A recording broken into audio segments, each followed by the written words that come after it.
In this short video, I'm going to show you how to organize your chart with the MetaTrader 4.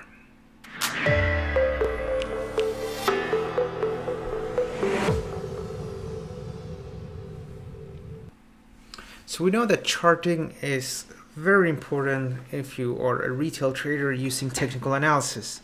And most retail traders use technical analysis, which makes this important. As well, most people use something like the MetaTrader 4, which is probably one of the world's most, if not the most used platform across the world. Now, how does it work then? Well, here you're looking at different things, but you can see that we have no charts because we're going to show you how to add them. So firstly, I want to track 4 different markets. I want to track gold, so I'm going to right click on gold and then I click on chart window. That loads one chart. I want to track oil, so I right click on oil and then I click on chart window again. So I have 2 charts now. I want to track, say we're going to track Australian dollar versus the Japanese yen, right click and then chart window, and then we're going to track the Australian dollar versus the USD, and again chart window. I have 4 different charts here now.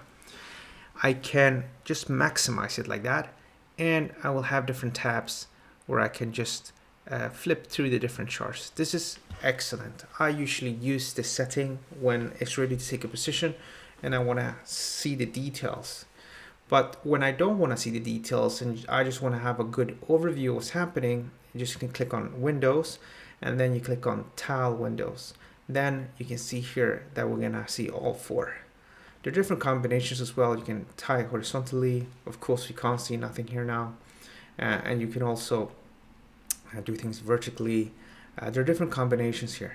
Now, obviously, right here, right now, everything is a bit compressed because we're doing this video. But usually, I would have the whole trading platform maximized, and then I can see all of the different details. So that's a simple way of organizing the charts. Now, if you would close one, just leave it 3. You can try to click on this button again, and the system is going to try to do its best to give you something that looks somewhat organized. Okay, good. This concludes this short video. If you like it, don't forget to hit that like button, and as well, don't forget to subscribe, and do check out our other videos because we have quite a lot of content that you might find useful.